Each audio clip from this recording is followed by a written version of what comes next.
Hello friends, সিবি মেরি stream চ্যানেলে আমি তোমাদেরকে ওয়েলকাম জানাচ্ছি।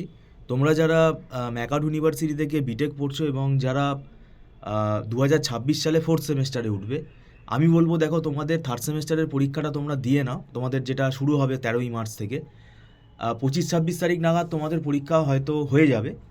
তারপরে একদিনও তোমরা যেটা লেট করো না, কেননা দেখো আমি এটা এর আগেও বলেছি, বিটেকে 8টা সেমেস্টারের মধ্যে কিন্তু এই ফোর্থ সেমেস্টার সব থেকে টাফ।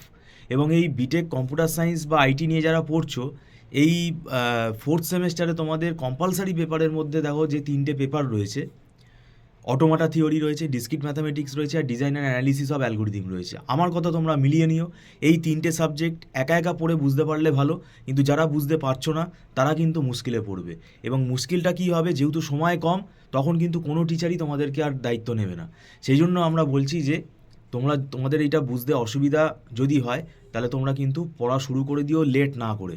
কেন, 3টেই ম্যাথামেটিক্স পেপার, 3টে পেপারই ম্যাথামেটিক্স। তো এই ম্যাথামেটিক্সটা একদম সম্পূর্ণ আলাদা। এটা কিন্তু না জানলে তুমি পরীক্ষার হলে বানিয়ে লিখতে পারবে না। সেটার জন্যই আমি তোমাদেরকে বলছি। এবং আমরা দীর্ঘ 9-10 বছর পড়িয়েছি, আমাদের কিন্তু রেডি নোটস আছে, আমাদের হাতে তৈরি করা নোটস আছে। অঙ্কগুলো কিন্তু আমাদের সব, কোনগুলো পরীক্ষার জন্য ইম্পর্টেন্ট সেগুলো আমাদের সব রেডি আছে, এবং আমাদের এই নোটসগুলো পড়ে বুঝতে সুবিধা হবে। কারণ অটোমাটা থিওরি তুমি কটা বই কিনবে, একটা বই কিনে কিন্তু সব তুমি পাবে না তার মধ্যে।